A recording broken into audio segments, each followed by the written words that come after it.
పవిత్రాత్మ నామమున ఆమేన్. ఈరోజు దేవుని వాగ్దానం. దేవుడు లోకమును ఎంతో ప్రేమించి తన ఏకైక కుమారుని ప్రసాదించెను.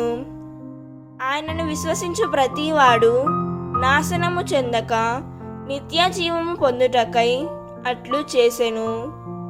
యోహాను 3వ అధ్యాయం 16వ వచనం. ఈ వాక్యం మనకు ఏం చెబుతున్నదంటే, దేవుడు లోకమును ఎంతో ప్రేమించి తన ఏకైక కుమారుని ఇచ్చెను.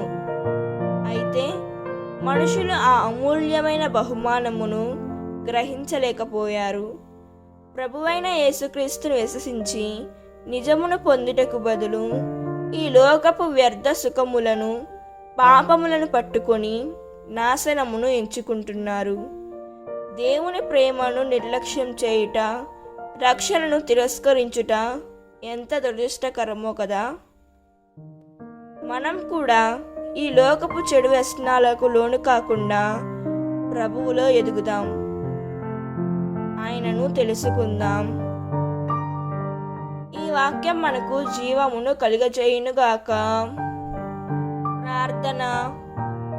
ప్రియమైన తండ్రి, మీ అపారమైన ప్రేమకు ధన్యవాదములు.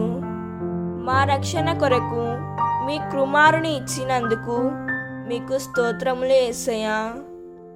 ప్రభువా, మేము యేసుక్రీస్తును విశ్వసించుచు నిత్య జీవములో నిలిచెదను. లోకములో ఇంక మేము గ్రహించని వారికి రక్షించుము తండ్రి.